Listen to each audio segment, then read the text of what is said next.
আগতে মই মোৰ কুকুৰাৰ ফাৰ্ম খুলিছিলোঁ, মানে 100টা উঠাইছিলোঁ আৰু 50টা মোৰ ল'ৰা আৰু ময়ে। তাৰপিছতে কি কৰিলোঁ, যেতিয়া কণী পাৰিবলৈ মই কেইজনীমান হাঁহ ৰাখি দিলোঁ, কুকুৰাও ৰাখি দিলোঁ। তাৰে ভিতৰত 4টা মানে মাইকী হাঁহ আছে, বাকী এটা মতা ৰাখিলোঁ। কিন্তু এই মাইকী হাঁহ 3টাৰ কোনটোৱে পাৰিছে গম নাপাওঁ, আৰু এটাই মানে কলা কণী পাৰিছে। প্ৰথম দিনা যেতিয়া মই পালোঁ, মই আচৰিত হ'লোঁ যে কোনোবাই তন্ত্ৰ মন্ত্ৰ কৰি কিবা কৰি থৈ গ'লে নেকি, নে কিবা বেলেগৰে মানে সাপৰে কণী হ'ল। তাৰপিছত বহুত চাৰ্চ কৰিলোঁ, কৰি পেলাই মানে নাই। পিছদিনাখন যেতিয়া আকৌ এটা পালোঁ, তেতিয়া মানে ভাবিছোঁ আৰু যে নাই, এইটো হাঁহে নিশ্চয় পাৰিছে। কিন্তু আচৰিত, তাৰে পিছত আকৌ মই অপেক্ষা কৰিলোঁ, দুদিন নে এদিন গেপছ দিলে, তাৰপিছত আকৌ এটা পাৰিলে আৰু 3টাই পাৰিছে। কিন্তু এতিয়া এই 3জনী হাঁহৰ ভিতৰত কোনজনীয়ে পাৰিছে গম পোৱা নাই, আৰু একেলগে থাকে যিহেতু।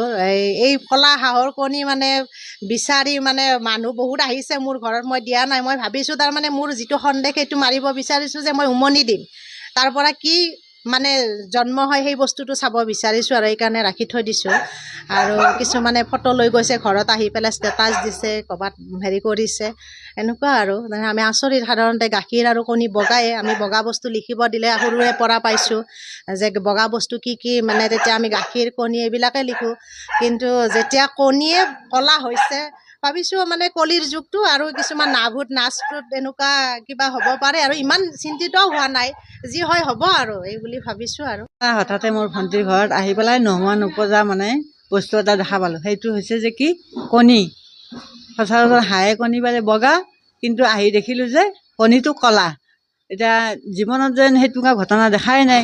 কলা হাঁহৰ কণী বহুত আগৰ পৰা, এতিয়া আমি বুঢ়ীয়ে হ'লোঁ, কণী দেখাই নাই, কলা কণী আজিয়ে প্ৰথম দেখিছোঁ। এতিয়া কি কাৰণ, কি কথা, এইবিলাক একো ধৰিব পৰা নাই। আৰু তিনিটা পাৰিছে, 3টাই পাৰিছে মাত্ৰ। মোৰ ভণ্টিৰ নাম হৈছে হিতুমণি কলিতা।